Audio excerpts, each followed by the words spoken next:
Et salut tout le monde, bienvenue sur ma chaîne Lorenzo High Tech. Aujourd'hui on va parler de smartphones et particulièrement de la marque Vivo. Tout simplement, enfin le Vivo Eco 7 a été officialisé, malheureusement pour l'instant que pour la Chine, pas pour l'Europe. Mais bon, vous le savez très bien, on peut toujours importer un certain smartphone de Chine vers la France, dont celui-ci. Alors vous pouvez le trouver à partir de 500 €, donc c'est vraiment un prix très intéressant par rapport aux caractéristiques que je vais vous citer. Mais avant de commencer la vidéo, si vous n'êtes toujours pas abonné à ma chaîne YouTube, abonnez-vous, elle est 100% high tech. N'oubliez pas d'activer la petite cloche de notification pour être alerté lorsque je publie une vidéo, ou sinon ma page Instagram Lorenzo High Tech, je donne souvent des informations, des promotions, tout ça en story, et maintenant c'est parti. Du coup commençons par la face avant, son design, il est plutôt joli, on a un écran bord à bord, borderless, donc ça va être intéressant pour regarder du contenu dessus. De toute façon on a l'habitude chez Vivo d'avoir toujours des écrans comme ceci. Concernant sa diagonale, on est sur du 6,62 pouces, donc un grand format, avec une définition Full HD+. La technologie qu'il embarque, c'est de l'AMOLED, donc vous connaissez les avantages de l'AMOLED, des noirs profonds, plus de contraste, des belles couleurs par rapport à l'LCD. On a ensuite bien entendu un taux de rafraîchissement de 120 Hz, c'est ça qui est intéressant. Vous connaissez l'avantage du 120 Hz, c'est pour les jeux vidéo, pour avoir une bonne fluidité. Intéressant aussi pour la navigation page web, on ressent une navigation beaucoup plus fluide par rapport à un écran 60 Hz. Donc là on a quand même de bonnes caractéristiques pour cet écran. Le petit poinçon que vous voyez en haut, c'est la caméra frontale, on est sur du 16 millions de pixels. Et pour la sécurité, on a un capteur d'empreinte qui est sous l'écran. Donc jusqu'à maintenant, on a quand même de bonnes caractéristiques. On a vraiment, pour son prix, quand même de bonnes caractéristiques d'un smartphone très haut de gamme. Parlons maintenant du dos du smartphone, du design, des caractéristiques. Et moi, je le trouve plutôt joli, un petit peu comme le précédent, parce qu'il n'y a pas eu de gros changements en termes de design. Vu qu'on a un design sobre, classique qui plaît, ils n'ont pas rechangé le design. Parlons maintenant des trois capteurs qu'on voit. Vous avez un capteur principal de 48 millions de pixels pour avoir énormément de détails. On a ensuite un grand angle de 13 millions de pixels pour faire des photos à plan large. Et le troisième capteur, c'est un téléobjectif qui permet aussi de faire un mode portrait. On est sur du 13 millions de pixels aussi. Concernant la vidéo, on filme jusqu'à de la 8K ou de la 4K. Donc là, on vous laisse le choix. Donc voilà, concernant Vivo en termes de photos, est-ce que ça vaut un Huawei P40 Pro, les derniers iPhone, les derniers Samsung? Alors j'ai envie de vous dire non.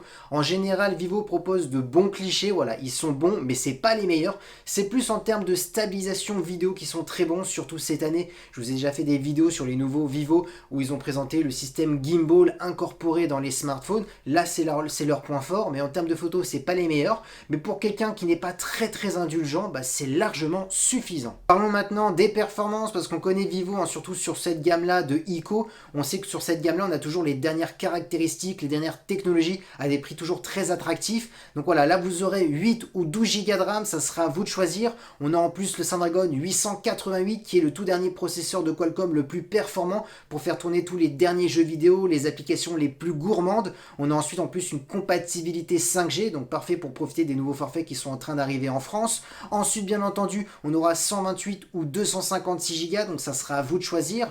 Concernant en plus son son, on a un son stéréo pour avoir une meilleure immersion dans les jeux vidéo comme dans les contenus multimédia. Concernant sa batterie, là aussi c'est son point fort, tout simplement il a une batterie de 4000 mAh, alors rien d'exceptionnel, mais ce qui est plutôt intéressant c'est sa recharge ultra rapide de 120 watts, oui j'ai bien dit 120 watts, qui permet de recharger le smartphone de 0 à 100 en simplement 15 minutes, donc c'est vraiment très rapide. C'est pour ça qu'on n'a pas une grosse batterie de 5-6 mAh, parce que tout simplement en quelques minutes vous rechargez complètement votre smartphone. Ensuite, concernant les connectivités, on a de la Wi-Fi 5, c'est ça le petit souci, pas de Wi-Fi 6, du Bluetooth 5.2 et du type C pour le recharger. Du coup, le bilan de ce smartphone est-il intéressant? J'ai envie de vous dire, si vous êtes quelqu'un qui aime bien importer des smartphones chinois, parce que pour l'instant, bien entendu, il n'y a pas de version européenne, j'ai envie de vous dire oui, il est intéressant tout simplement pour son prix, puisque vous le trouvez à partir de 500 €. Pour 500 €, vous avez le dernier processeur de Qualcomm, le Snapdragon 888, qui permettra de faire tourner tous les derniers jeux vidéo, les applications les plus gourmandes. On a aussi la compatibilité 5G. On a une batterie qui permet de se recharger en simplement 15 minutes grâce à sa recharge de 120 watts.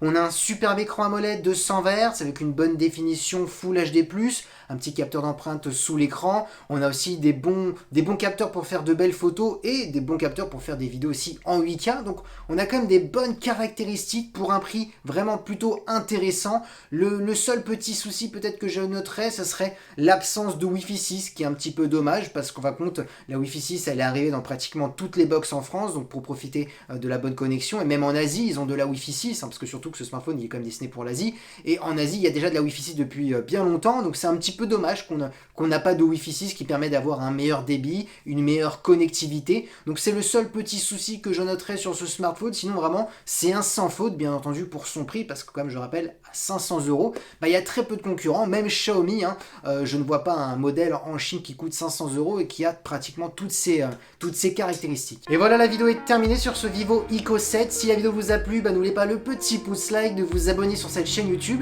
et d'activer la petite cloche de notification pour être alerté lorsque je publie une vidéo. Ou sinon ma page Instagram Lorenzo High Tech, je donne souvent des informations, des promotions, tout ça en story. Et maintenant je vous dis à très bientôt.